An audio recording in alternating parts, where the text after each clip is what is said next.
Welcome in on a Friday, everybody. I'm Reed Cowan. Let's talk politics. Candidate Kamala Harris is getting closer to announcing her running mate as the race for the White House heats up. We're talking about record fundraising and delegates at this very moment making their voices heard. Plus, it is the first day of the rest of their lives. Americans freed from Russian captivity. They are home. This is CBS News 24/7. Let's go.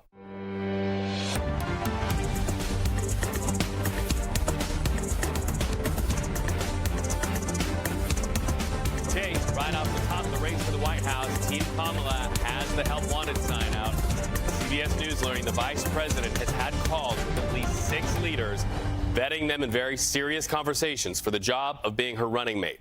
We expect in the coming days, Harris will make her choice final. And another headline, and this one's happening right now as we speak, delegates in the Democratic Party are holding a virtual roll call. Why? To make Kamala Harris their party's official nominee in the race to the White House. We also expect Kamala Harris will speak any moment, and as soon as she does, in a streaming message to the United States, we will bring that to you live. But first, our video monitors, and we're watching them closely, have a moment that changed the lives of Americans freed from Russian prisons. Take this in for a moment. These families reunited. President Biden and Vice President Kamala Harris there greeting them as so many people said their first hellos in many months, some of them years. They were there overnight at the military base just outside of Washington, D.C. A Marine veteran, Paul Whelan, Wall Street Journal reporter Evan Gershkovich, and radio journalist Alsu Kurmasheva all reunited with their families. In fact, here's Whelan describing the moments of coming back. Oh, it was nice. It was nice. It didn't feel real until we were flying over England. I'm a British citizen, Irish citizen, Canadian, and American. So as we came over England and I looked down, that's when it became real. We flew over Ireland, then Canada, and into America, and then I knew I was home. So getting off the plane, seeing the president, the vice president, that was nice. It was a good homecoming. Good homecoming indeed. And, as we think about that, we are also mindful that, on the other hand, there are many Americans who did not get to come home, many still detained in Russia. In fact, we caught up with President Biden about Americans still detained, asked him about that. He vows he won't give up until everyone comes home. CBS News intelligence and national security reporter Olivia Gossis joins us live now on a Friday. How did the deal get done? And could the way this came together really inform how other prisoners may be able to come home someday? Absolutely, Reed. Well, U.S. officials have described it as the most complex in modern history. The deal involved a constellation of countries, more than a half a dozen, and of course 24 detainees that are finally enjoying their freedoms today. We saw those very emotional and poignant moments on the tarmac at Joint Base Andrews yesterday. I'm told the president even hopped aboard that inbound plane from Turkey to also thank the staff for their contributions to getting these detainees home. As for what happens for them from here, the families have the option of traveling on to San Antonio, Texas for post-isolation support, where they can talk to medical and psychological professionals, sort of reintegrate, reconnect with their families. I'm told the families of Evan Gershkovich and Alsu Kurmasheva elected to travel on, landing at 3 a.m. in San Antonio. The special hostage envoy, Roger Karstens, met them at JBA and is with them there. The Whalens elected to go elsewhere, which is completely fine. It's up to the family to decide what they want to do. And with any luck, in a few days or a week's time, whenever they decide, they will resume completely normal, utterly private lives. Utterly private, yes. Can you imagine that first meal at home? Olivia, while we have you there at the U.S. Department of State, we want to ask you about what's going on in Venezuela. You have a finger on the pulse of how our Secretary of State is feeling about this, recognizing the opposition leader as the winner of those elections. Tell us about that. Absolutely, Reed. A significant move by the U.S. government. A statement from the Secretary of State yesterday indicating that the U.S. has recognized the opposition candidate Edmundo Gonzalez as the winner of the election in Venezuela. He said in a statement yesterday that there is overwhelming evidence the voters in fact supported Gonzalez. Other countries in the region haven't gone quite that far. They have friendlier relations with Venezuela, but Brazil, Colombia, Mexico still calling on the Venezuelan government to show publicly tallies of the vote counts. The U.S. is urging a peaceful transition from here. It's far from clear what the next steps are. We've already seen more than 16 protesters have been killed and more than 1,000 people arrested. So again, far from assured that the course from here is peaceful or calm. And so far, Nicolas Maduro has kept his heels dug in. Olivia, thank you for that. So we are just 95 days away until Election Day in the United States, and we are closer at this hour to learning who Vice President Kamala Harris will choose as her running mate. CBS News political director Finn Gomez with us on the stream right now. So, Finn, lots to talk about. We know that those delegates are right now making their voices heard. Can we anticipate that after that process happens, we should be able to know who she picks for vice president? Reed, well, a couple things. One is that we do know that it could come as early as today that she will cross that threshold to hit 1976. That's 1976 delegates that would make her, would transition her from presumptive nominee, which she is now, to being the Democratic nominee. And as you said, this is historic. It's 95 days until the election. And it will be the first time that the Democratic Party or a major party will have nominated a black and Asian woman, black and Asian heritage candidate, a nominee, excuse me, of black and Asian heritage. But it's also something that, you know, it's unique for a number of different reasons. So we are watching that. We're intently seeing that feed and seeing if she crosses that threshold, which again could come as early as today. Yes, on the VP front, she does not have to announce who she's going to be picking in this roll call. We do know a couple of things. We do know that she's having and holding meetings this weekend with top contenders who are on that short list to be her running mate.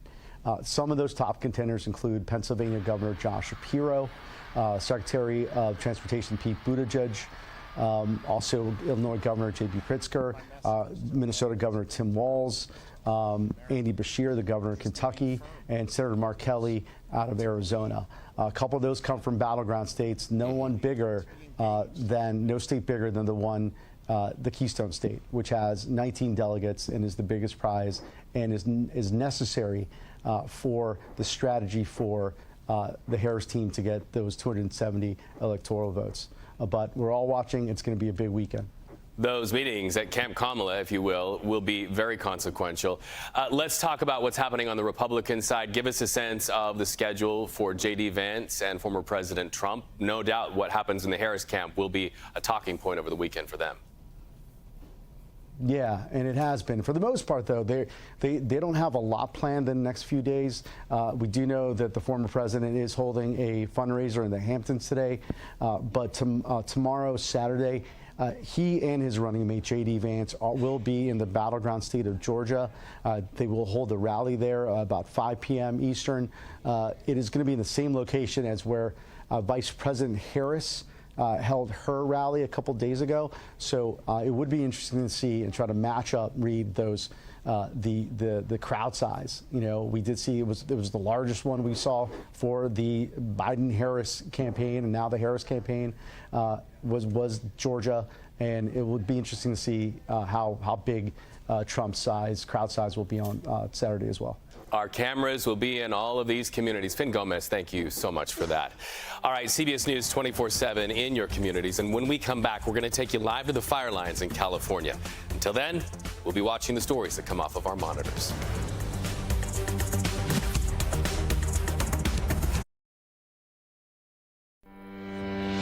Our video feeds now take us to New York City, where two sergeants responding to an armed robbery in Manhattan met with gunfire, both of them shot. Police say a well-known gang member is to blame, but they got him. Both officers survived. They are expected to be okay. Let's jump the map now to Illinois for an update in the story of a woman who called police for help only to be shot to death. The trigger man, according to police, Officer Sean Grayson. CBS News spoke with Grayson's boss, who revealed his officer had not only been trained, but then retrained to avoid what they call unwarranted lethal force. Sean Grayson is locked up today, charged with 3 counts of first-degree murder. Let's go overseas now to Nigeria, where communities are on high alert. Protests there turning violent. Why? People are furious over hunger and inflation. In fact, they say the Nigerian government is completely to blame for this. So far, these demonstrations have been deadly. 3, we understand, have lost their lives. Our video feeds have our eyes trained on Japan. Look at this video captured of a factory fire, the flashpoint near the ground, and the black smoke pouring into the sky from the factory. This is from Ichihara. And so far, our broadcast partners there in Japan say there have been no injuries. Now, when you look at this may be no surprise to you because of the color and composition of the smoke there. That factory deals in plastic bottles and scrap metal. Right now, it is melting and causing those toxic smoke plumes.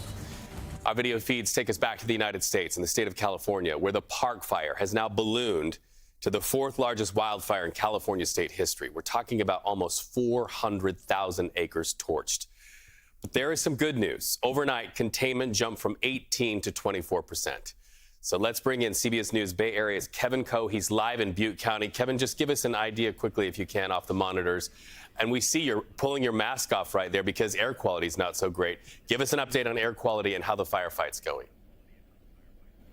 Yeah, Reed, let's start there. Air quality is not looking good. In fact, it's been getting worse and worse every day we have been here this week. Currently in the unhealthy category in Butte County. And obviously, the air quality is very bad because of all of the smoke. The smoke has been so thick, not just right now, but overnight, that firefighters were not able to utilize aircrafts to really battle the Park Fire. And that's really just one of many issues that firefighters are dealing with when it comes to Mother Nature. They are also dealing with very hot temperatures. We're experiencing high 90s right now, but later into the day, you're going to see temperatures close to 104. That is a problem for firefighters because when it's that hot, it will be hot and dry. But the vegetation firefighters are dealing with at the Park Fire is already dry and very thick. You often hear a lot of people reference tinder boxes or some sort when they talk about issues with wildfires. That's exactly what firefighters appear to be dealing with, not just today,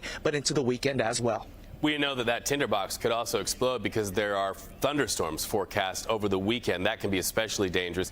That also has to heighten the feelings of so many people who've lost their homes. We understand, and you've been reporting for days, many are living in their cars. What kind of help is available for them as they go into the weekend?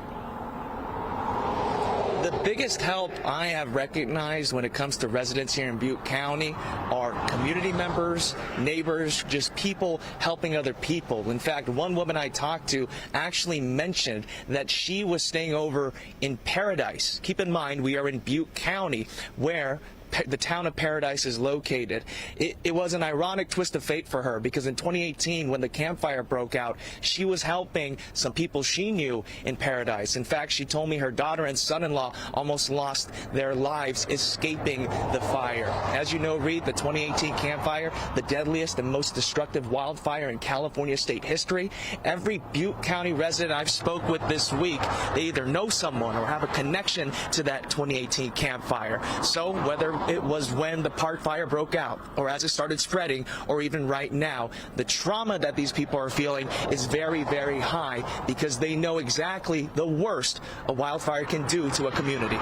And reaching out to help one another, that is the heartbeat of this broadcast. Kevin Coe in our communities, thank you so much for that.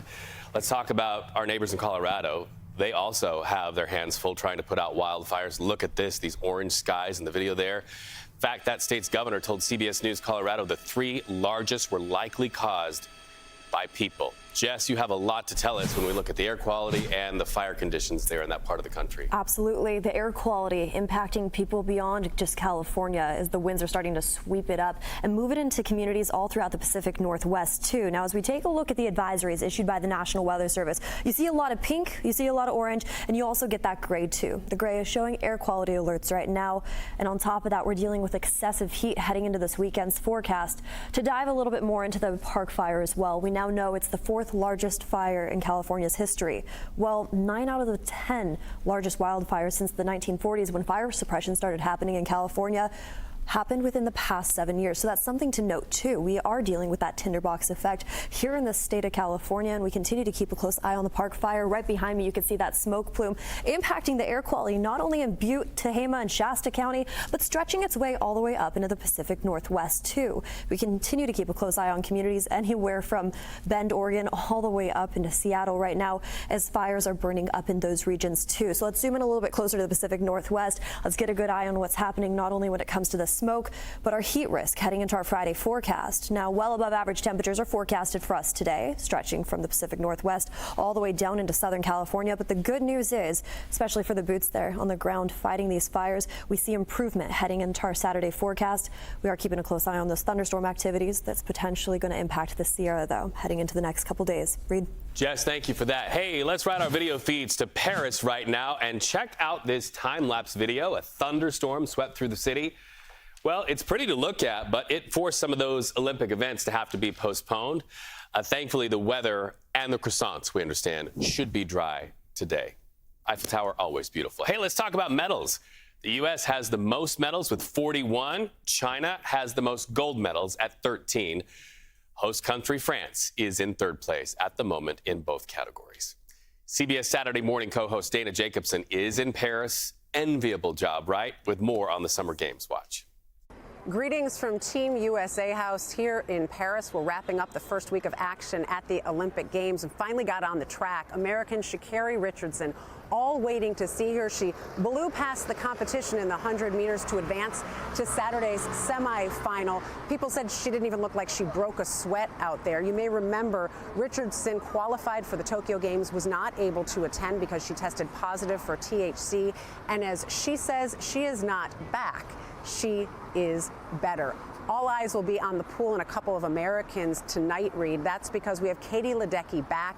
Ledecky became the most decorated female Olympian yesterday with her 13th Olympic medal. She has a chance to get 14 tonight, including another gold. If she does that, she has 8 right now. 9 gold medals would tie her for the most gold medals by any female Olympian. She is swimming in the 800-meter freestyle.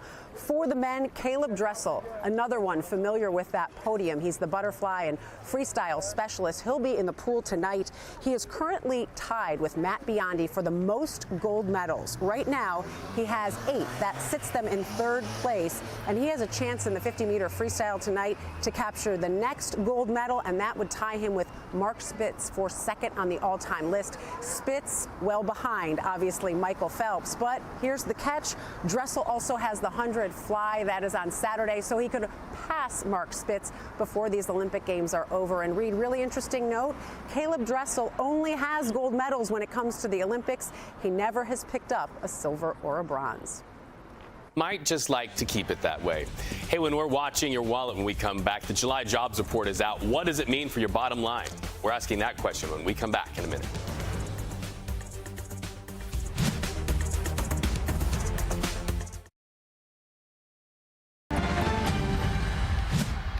CBS News 24/7, our promise, when we see it, you see it. And we do have breaking news in the race to the White House. Kamala Harris's campaign says she has amassed enough delegates in online voting to clinch the Democratic presidential nomination formally. She's addressing by phone right now her supporters. Let's listen in. We each face the question, what kind of country do we want to live in? Do we want to live in a country of freedom, compassion, and rule of law, or a country of chaos, fear, and hate? And the beauty of our democracy is we each, every one of us, has the power to answer that question. And that is why I say and know the power is with the people. So here's the bottom line. I say to all the friends on the call, we are going to win this election, and it is going to take all of us, whether it is making calls, connecting with our communities, engaging online, or even talking with people where we go every day, whether it be to the grocery store or our church. We are going to talk with people about the fact that we are all in this together and we stand together. And so let's let folks know that our campaign is about the future, and it's about an expansion of rights and freedoms and for the opportunity of everyone to not just get by, but to get ahead. So November 5th is 95 days away, and North Carolina, for everyone there, you're kicking us off with absentee ballots that are being sent in just 35 days. So we are in this, everyone. We are in this. We are on the road. And, it's not going to be easy, but we're going to get this done. And as your future president, I know we are up to this fight. And when we fight, Everyone will say in unison, we win. So thank you, everyone. Please take care, and I can't wait to see you in Chicago. And thank you again, Jamie. What a journey it's been. Kamala Harris, now the official candidate for the Democrats in the race to the White House. You know, in the days before this, we thought that she may be, but we couldn't officially say that until those delegates were able to raise their hand and vote.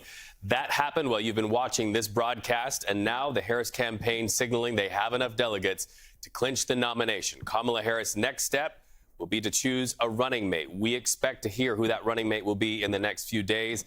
CBS News 24/7 will bring that to you as soon as we see it. You know, something that the Harris camp is going to have to answer to is this, the economy. This is what we're seeing right now, a live look at the Dow Jones. The question on everyone's mind, and something perhaps Kamala Harris will have to answer to, how the markets will react by the end of this day after the July jobs report, which is significantly worse than predicted.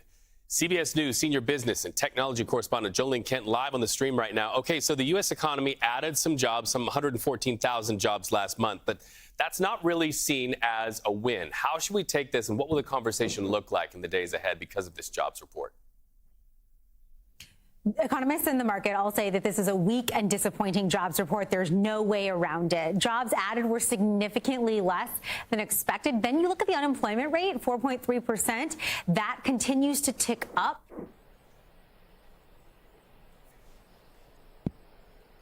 We are technically in the early stages of a recession by the numbers. And I say technically because a lot of the other economic data out there continues to be very strong. Inflation continues to be relatively stable. So the big question right now is what happens with interest rates? Was the Fed too late in acting? There was a decision on Wednesday. We were there at the Federal Reserve with Chair Powell, and a lot of the questions were, why did you hold rates steady? Why not cut now, given that the labor market is cooling off? Today's evidence shows more of that in a more obvious direction. And so what we're seeing now is the markets reacting to that, worrying about the labor market slowing down a lot more than expected, Reid. Well, and you highlight it best. We're seeing right here on our screen how the markets are reacting to this. Jolene Kent, we appreciate that analysis. Thank you so much for that being on the stream today. So let's jump the map and the waters right now to Pakistan, where world record breaking rainfall makes for great hardship. Look at that. Water up to people's waist in some places. So many people having to rely on each other because of this. But we understand because of this record rainfall, there is also the risk of mudslides amidst this flooding. So many people affected by this. And also we can tell you they're in mourning, more than 100 dead because of this wicked weather. Let's bring in Jess now. Jess? It breaks my heart to see the children in that video, too. You're watching them deal with that heavy storm surge. One thing I want to keep our eyes on here in the States right now, areas like Clearwater currently dealing with mild conditions. Actually, this is a beautiful look at Clearwater Beach just near Tampa Bay in Florida. This picture is going to look a lot different within the next 48 hours. And I want to head over to our globe and show you the reason why. The tropics are still active. Keep in mind we're in the middle of hurricane season. And yeah, we had a little bit of a break, which definitely was nice for our friends down in the south, but we're starting to see things pick up just south of us, closer to Florida. And so as I drop this real fast and show you what it's going to look like throughout the next 7 days, well, we have a lot of activity right now just along the Gulf Coast, specifically areas like Tampa Bay, where storm surge is in effect, or we're going to start seeing storm surge be the case within the next 72 hours. I want to show you our current satellite and radar imagery right behind me. This right here, this is the next tropical cyclone that we are keeping a close eye on, currently located just north of the Dominican Republic. As we head into the next couple days, we watch that track on Futurecast slowly sweep itself up into Florida. All that pink right there, that's tropical storm watches. We have a tropical storm warning just to the south, closer to the Everglades, where storm surge is expected to hit anywhere from 1 to 3 feet along that coastline. Fort Myers, Punta Gorda, those are the communities that we're keeping a close eye on, especially after a very active hurricane season from last year. So this is potential tropical cyclone 4, potentially Debbie if it gets a name. And we keep a close eye on the south for a couple reasons. Right now they're dealing with extreme heat anywhere from Louisiana all the way along that eastern board, all the way up into the Carolinas. Heading into the next couple days, those heat advisories and warnings remain in effect. We'll have more on that coming up in just a bit. Reid? All right, so Debbie if it gets a name, right? Exactly. That's a friendly name for a mean storm. Jess, thank you so much. So a lot of news developing while you've been watching this broadcast. Once again, The campaign for president for Kamala Harris has just announced they have clinched the nomination, having received enough delegates to really seal that. Next in line, what will happen with her choice for a running mate? We're going to talk about that when we come back.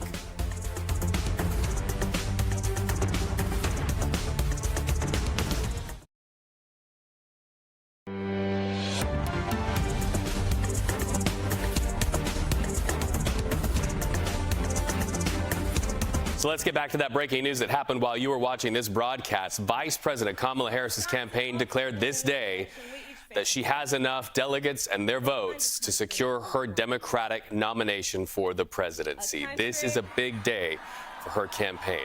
And let's talk to CBS News political reporter Aaron Navarro. He is joining us now live from Pennsylvania. We know Pennsylvania is a very key state. Tell us what the reaction is, first of all, to the call you just heard to her supporters. That's right, Reed. Thanks for having me. And it was DNC Chair Jamie Harrison that teed up Vice President Harris to announce that she has technically crossed the amount of delegates. She said that she will, quote, officially accept the nomination after the roll call vote window closes, and that's next Monday in the afternoon. All of this a part of a truncated process because of state ballot deadlines in Ohio. Delegates that I was talking to were emailed a form to fill out. They filled it out, emailed it back, and that's how the DNC got the delegates and their votes in. All right, and so I want to ask you about something else. You were just in a room where there was a fiery exchange, we understand, with the governor of Pennsylvania regarding J.D. Vance, candidate for vice president over on the Republican side. What did he have to say in that room? Yeah, J.D. Vance in a podcast compared Shapiro to, quote, a bad impersonation of Barack Obama. I asked Shapiro to respond to those comments. He seemed surprised that J.D. Vance said that, said it was a weird insult, saying that Barack Obama is a gifted orator, and then also called J.D. Vance a, quote, phony baloney, referencing his past criticism of Trump and now his support for Trump as his running mate. And he said that it is, quote, clear that Donald Trump really has buyer's remorse with his pick.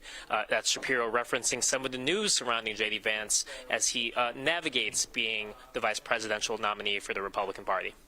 Shapiro known to be fiery, and now the base fired up. Tell us about fundraising, what you've heard in the last few days from the Harris campaign. We know money is also going to be at play because the Trump campaign has announced in recent weeks they've raised $100 million. Yeah, the Harris campaign said that in the month of July, they raised over $310 million, an astounding amount, and most of that coming since Harris launched her campaign. As you remember, in the 6 days after she officially became a candidate, they raised over $200 million. They also said that they have a $377 million essentially in the bank, cash on hand, and noted that they are getting 10 times the amount of donations for Gen Z voters, again signaling that there's a lot of enthusiasm for parts of the Democratic base that weren't really that excited for a President Biden candidacy. An important report from an important state to the campaign for Kamala Harris. Aaron Navarro, thank you so much for that. It was a historic and an emotional homecoming. Look at this video. A moment that changed the lives of Americans freed from Russian prisons. Can you imagine? Well, President Biden and Vice President Harris greeted them overnight at a military base just outside of Washington, D.C. We're talking about Marine veteran Paul Whelan, Wall Street Journal reporter Evan Gershkovich, and radio journalist Alsu Kurmasheva. All of them reunited in the night with their families. In all, 24 people released yesterday in one of the largest prisoner swaps since the end of the Cold War. Some history there. And so we'll continue watching that. Can you imagine what day one was like for them? We're also jumping the map to Venezuela because there's a lot more turmoil to report over the contested presidential election there.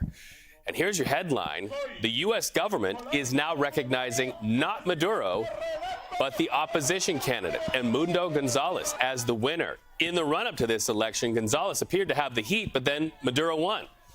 Well, that puts the U.S. at odds with electoral authorities in Venezuela who say the winner is President Nicolas Maduro. Opposition leaders say they have obtained 2/3 of the printouts from electronic voting machines to make their case, and they say those printouts indicate Maduro actually lost. This will be one to watch over the weekend. Meanwhile, Israel's National Security Council warning travelers against going to Iran. Their concern: Iran, Hamas, and Hezbollah could seek to target Israelis abroad in the coming days. This comes, of course, after Israel announced the death of that Hamas military chief killed during a targeted bombardment. That happened July 13th. That news follows the targeting of Hamas's political leader and a top Hezbollah official in Beirut. Deborah Pata confirms Iran vows revenge, and there are fears right now that this could stall efforts to secure a ceasefire and get those hostages in Gaza released. It's been more than 300 days of constant anxiety, and it's taking its toll on the families and friends of loved ones in Gaza. But still, they continue to march for their release. Many feel they've been abandoned for a ceasefire, have given way to fears of a wider war. One family member told us they worry day in and day out as they have no idea what could happen next. The assassination of Ismail Haniyeh, the Hamas leader Israel was negotiating with, has dealt a severe blow to ceasefire talks. President Biden called it unhelpful and told Prime Minister Benjamin Netanyahu to get a deal done. Hamas says an Israeli strike killed Haniyeh in Tehran. The New York Times reports it was a bomb smuggled into the house he was staying in 2 months before the assassination. Israel has not claimed responsibility, but is braced for retaliation from Iran. While in war-torn Gaza, Palestinians know Haniyeh's assassination will only lead to more deaths. President Biden also discussed with Prime Minister Netanyahu American military deployment to help protect against a possible retaliatory attack. In April, U.S. forces intercepted dozens of missiles and drones fired by Iran against Israel, helping to down nearly all of them. Reed? Deborah, thank you. Our video feeds now take us to the state of California, where that park fire we've been telling you about for weeks has now ballooned. It's the fourth largest wildfire in California state history. In fact, almost 400,000 acres burned.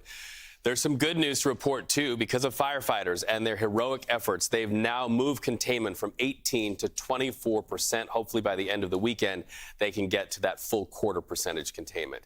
Let's talk about people in the state of Colorado, and you see it here on this video. They're also dealing with wildfires and smoke. In fact, we want to dip into CBS News Colorado's reporting to their viewers that are in the fire's path. Listen.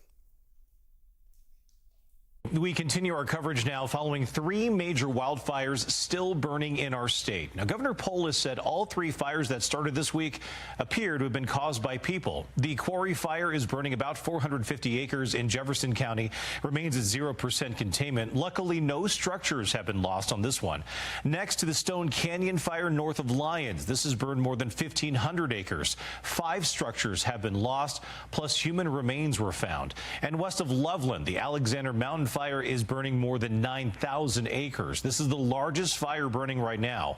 The fire sparked on Monday morning and has since exploded, destroying 24 structures. Now, all week, your reporters have been dedicated to covering these wildfires. Your reporter, Brian Sherrod, has been covering the largest fire burning, the Alexander Mountain Fire. Brian joins us now. Brian, our team spoke with a woman who was one of the many impacted by this fire burning near Loveland. And Brian, I can tell you right now, Linda Renault, who we actually spoke to, said she lost all of her paintings and her studio because of the fire. And just real quick behind us, look, now the light is up, you're actually able to see just how hazy it is in this area. This is actually in Loveland off of Highway 34. I want to give you a look at the closures in the area. You're not going to be able to drive through this area towards Estes Park, and the smoke really getting on to us on this area this early in the morning. Now, back to Linda. She tells us she was able to confirm through her neighbors in the area who avoided mandatory evacuations. Renault said one of her neighbors texted her a photo of the flames from the fire approaching her property line. She said the fire actually gives her flashbacks of the 2020 Cameron Peak fire. This was the largest fire in Colorado history that burned nearby. She's happy she evacuated this time for her own safety, and as of now, her home is still standing. So again, we're continuing to keep you updated throughout the morning. You know, Brian, right there was at 8,000 acres. Now it's closer to 9,000 acres. It's grown 1,000 in just the past hour that we've been reporting our updates. We'll continue to keep you updated with these fire changes, but also more from Linda on her story and sadly losing all her paintings and her studio. Now I'm live in Larimer County. Brian Sherrod covering Colorado First. And we continue to keep a close eye on the fires stretching from Colorado all the way over into the Pacific Northwest and California too. Now, when we keep an eye on those fires, another thing to mention, of course, is the air quality. And all around me, you'll see orange color and pink and a little bit of gray. That orange and that pink is showing excessive heat warnings that are in effect up in the Pacific Northwest heading into this weekend. So the boots on the ground are dealing with extreme heat, low relative humidity.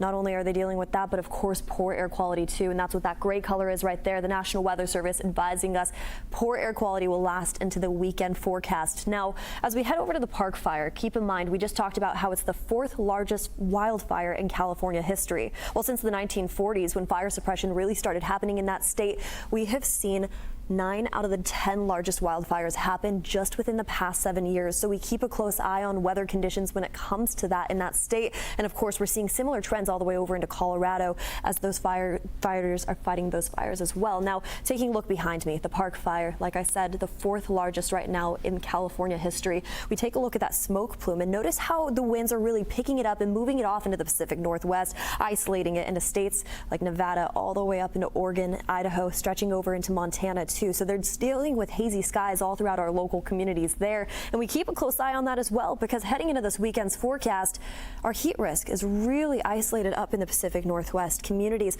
all the way over into Spokane, all the way over into Seattle, dealing with well above average temperatures today. Here's the good news, though. We see some relief in sight heading into our weekend forecast as early as Saturday. I'll have more on the tropics coming up in just a bit. Reed, now back to you. All right, Jess, always glad when you talk about fires because they're so important. You know, we've talked about people losing their homes, some people losing their lives. But there's another toll about these fires, and it's trauma and the toll on mental health. Coming up, we are in your communities with our Eye on America, looking back at the toll of the Maui fire on people's mental health. We'll be right back.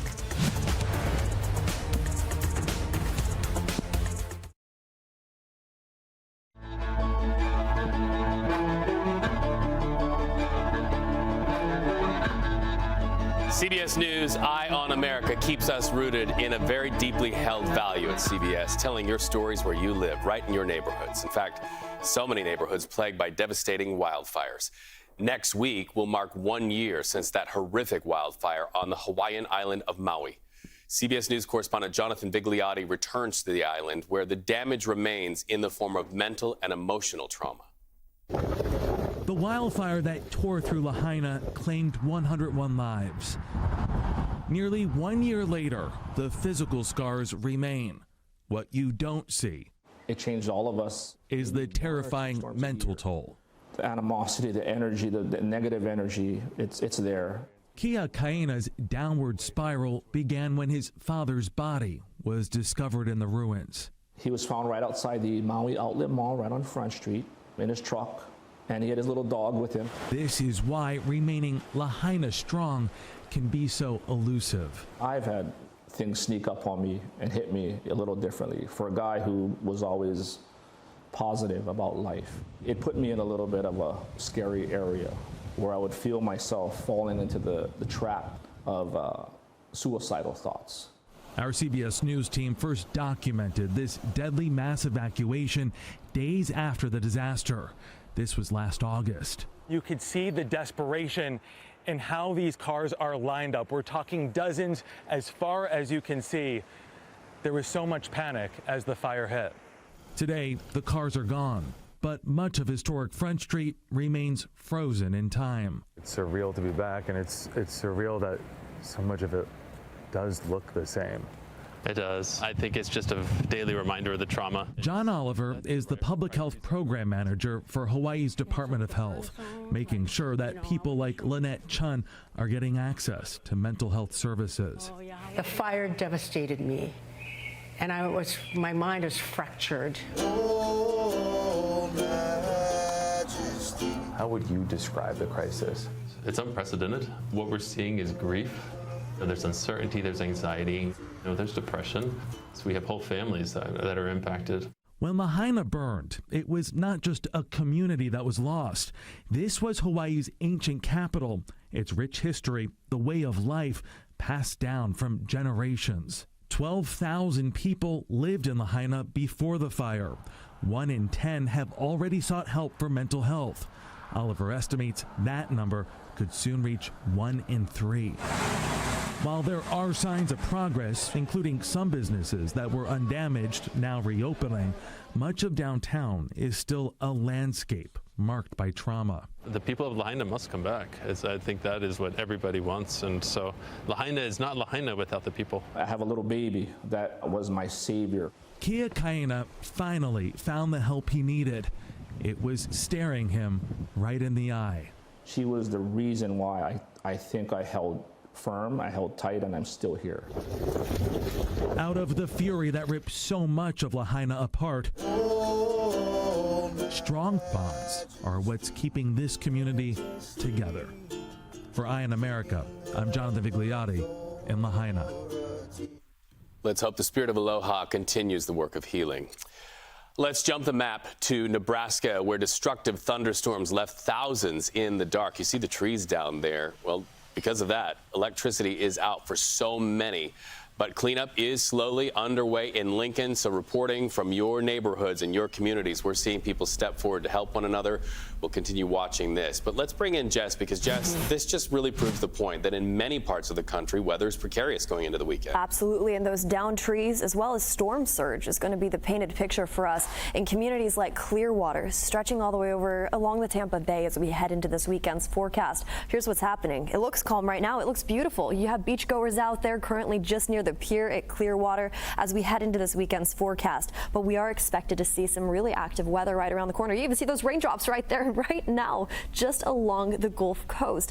We're going to start seeing heavier storms build their way in just along that Gulf Coast as we head into the next 72 hours. And I want to show you what's happening. This is a tropical cyclone that's still forming right now just north of Haiti. Right behind me, you see its current track, that satellite and radar imagery showing a little bit of that formation slowly creeping its way up into Florida as we head into this weekend's forecast. All that pink you have just along that coastline, that's a tropical storm watch. We have a tropical storm warning just south, close to the Everglades, and that storm surge in that region could hit anywhere up to around 1 to 3 feet heading into this weekend's forecast. If this were to be a named storm as it moves its way across the state of Florida back into the Atlantic, its name would be Debbie, and we're keeping a close eye on that as we head into this weekend because a close to around 4 inches of rain, Reed, is expected near Fort Myers heading into this weekend. You have 20/20 vision.